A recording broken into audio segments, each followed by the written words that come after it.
çfarë ndodh? Do të thënë ndërhyrja, për shembull në rastin e Krujës, në rastin e Malit të Dajtit, apo edhe në parkun kombëtar në parkun kombëtar të Lurës. Merr të njëjtën gatishmëri, merr të njëjtën vëmendje. Jeta njerëzore është gjithmonë në krye të prioriteteve. Pra nëse bie një zjarr, gjëja e parë është njeriu, personi, pastaj prona, pastaj këto pasuritë natyrore, sigurisht që janë të vlefshme për gjithë shqiptarët, por të tilla janë pak a shumë prioritetet. Pra garantohet jeta e personave, bëhet evakuimi apo mbrojtja e periferisë territorit ku gjenden këto dhe pastaj menaxhohet hap pas hapi për të shpëtuar sa më shumë prona private apo pasuri publike. Në të gjitha rastet, kjo hierarkia e këtyre ndërhyrjeve përcaktohet nga ekipet drejtuese të shërbimit zjarr fiks, bashkë me ato të emergjencave civile, të cilat koordinohen ndërmjet tyre për të patur rezultate maksimale. Në rasti i Lurës është tragjedia e madhe sepse është i disa të vit që ridigjet. Dhe për fatin e keq nuk po vëm ato mësimet e duhura.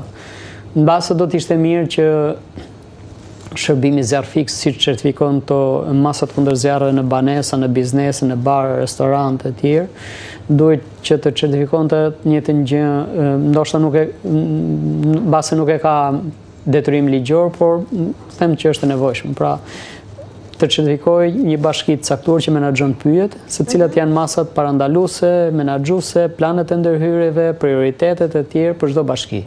Në mënyrë që në fillim të sezonit zjarre, pra në fund periudhës dimrit, çdo bashki të jetë e mirë përgatitur për mbrojtje nga zjarri. Nëse do presim që të gjitha zjarret do i fikin zjarr fiksit, Shqipëria do përsllohet. Njëjtën gjë duhet bërë edhe me zonat e mbrojtura. Pra çdo park kombëtar, çdo territor i zonës mbrojtore që menaxhohet nga Ministria e Mjedisit, shërbimi zjarr fiks duhet të certifikojë masat mbrojtëse ndaj parandaluese dhe mbrojtëse ndaj zjarreve. Gabojnë banorët nëse mendojnë që duke ndërhyrë vetë të parët mund të parandalojnë dhe mund të shuajnë zjarrin dhe më pas të mendojnë për të marrë zjarr fiksin? Çdo banor pak a shumë që jeton në fshat e din mirë rrezikun apo se si menaxhohet një zjarr në fazat e para. Kështu që ndërhyrja e parë duhet të jetë e personave që janë më afër, minimalisht për ta izoluar, për të mos lejuar shtrirjen, për hapjen e tij dhe pastaj forcat zjarr fikse mund të bashkohen më vonë për ta fikur të gjitha apo për të bërë një plan më të detajuar për menaxhimin e zjarrit. Kështu që një nga arsyet pse ne po e humbim me shpejtësi betejën ndaj zjarreve është që në shumicën e zonave rurale nuk kemi njerëz. Dikur kemi patur ekipe vullnetare, çdo kush në fshat kishte një rol të caktuar, si thua, për ndërhyrjen e parë ndaj zjarrit, në rast emergjencash, por tashmë nuk kemi njerëz. E dyta është që ne nuk e kemi pyetje menaxhuar. Do të thotë ajo biomasa e thatë që akumulohet vit pas viti aty, duke mos i rralluar apo trajtuar pyet teknikisht ashtu siç duhet. Shumë biomasa e thatë po bien në tokë dhe në gjuhën ndërkombëtare teknike tashmë kjo nuk quhet më biomasa e thatë apo gjetha apo bar, por quhet karburant sepse kushtet e thatësirës, temperatura e tillë është. Dhe elementi i tretë që duhet të cek është paralelisht me këtë është duke mos trajtuar pyjet teknikisht, ne kemi mbyllur rrugët e aksesit, pra nëse bie zjarr tashmë shumë e vështirë për të depërtuar, ne nuk kemi hapur breza për mbrojtje ndaj zjarreve, pra breza me bimësi, pa bimësi, cilat shërbejnë për të ndërprerë vazhdimin e zjarrit nga një territor në territor tjetër. Këto shtigjet e vizitorëve, dikur të kalimit me blegtorisë apo rrugët e vjetra të fshatra pothuajse janë mbyllur sepse s'ka lëvizje, s'ka blegtori më. Dhe kur vjen puna për të ndërhyrë për mas mbrojtëse ndaj zjarrit, është shumë e vështirë për të futur atje ku është vatra e zjarrit. Dhe e treta, lidhet me kullotjen. Duke qenë se ka rënë në mënyrë drastike numri i kullotjes, kjo biomasa, karburanti që gjenden në sipërfaqen e tokës tashmë është shumë i madh.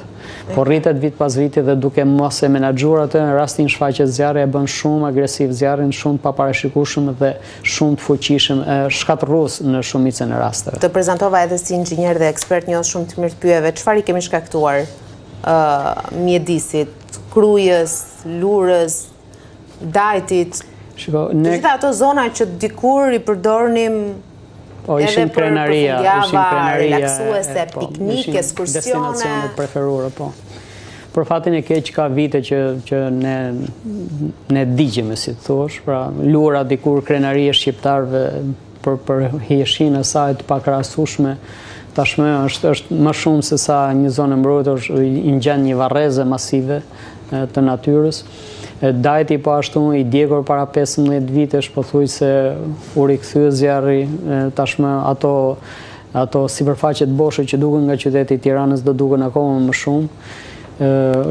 Kruja po ashtu krenaria shqiptare, historike, shqiptare, mali i shenjtë, vetëm nga pikpamja fetare, por dhe krenarisë kombëtare shqiptare gjithashtu.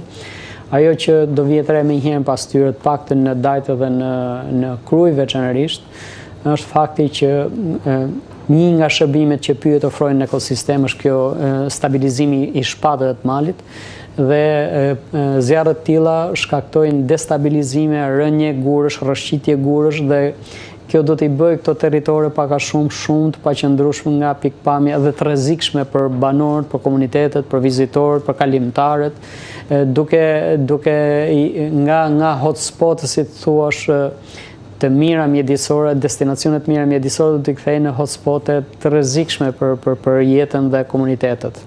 E qartë, të falenderoj shumë për kohën, ishte kënaqësi që ishe me mua, shpresojmë që të kemi mundësi të bëjmë edhe një bilanc në fund të gjithë sezonit, ndoshta të përsërisim edhe një herë thirrjet se ku mund të investohet e si mund të ndërhyet edhe më shpejt për të shmangur tragjedi të tilla si ajo që kemi parë përgjatë këtyre orëve. Faleminderit juve dhe shpresoj që ky bilanc të jetë sa më minimal sa i përket dëmeve në gjithçka që po ndodh. Shpresojmë shumë. Faleminderit edhe një herë. Faleminderit.